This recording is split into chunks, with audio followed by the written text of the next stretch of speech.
بسم اللہ الرحمن الرحیم۔ شروع اللہ کے نام سے جو بڑا مہربان اور نہایت رحم کرنے والا ہے۔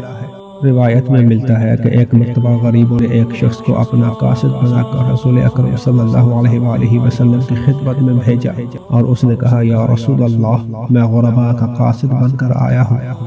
آپ صلی اللہ علیہ وآلہ وسلم نے فرمایا، میں تمہیں خوش آمدید کہتا ہوں، تم ان لوگوں کے نمائندے بن کر آئے ہو جن کو میں دوست رکھتا ہوں۔ اس نے عرض کی، یا رسول اللہ، غرباء کہتے ہیں کہ دولت مند تمام نیکیاں لے گئے ہیں کیونکہ وہ صاحب استطاعت ہیں، اس لیے وہ حج پر جا سکتے ہیں۔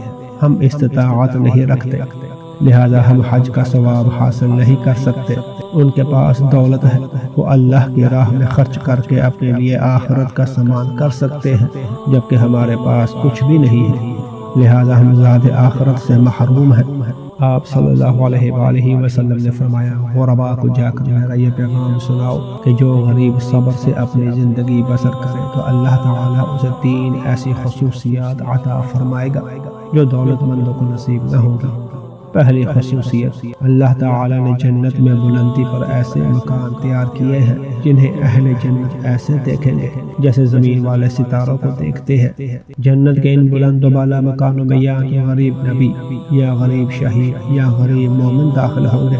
دوسری خصوصیت، دولت مندوں سے آدھا دن پہلے غریب جنت میں داخل ہوں گے اور آدھا دن بھی 500 سال کے برابر ہوگا۔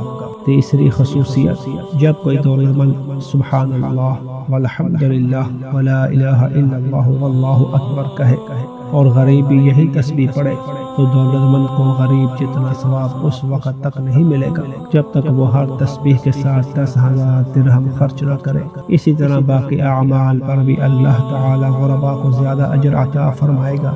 اس قاصد نے غرباء کے پاس جا کر آپ صلی اللہ علیہ وآلہ وسلم کی یہ گفتگو سنائی تو انہوں نے کہا کہ ہم راضی ہیں۔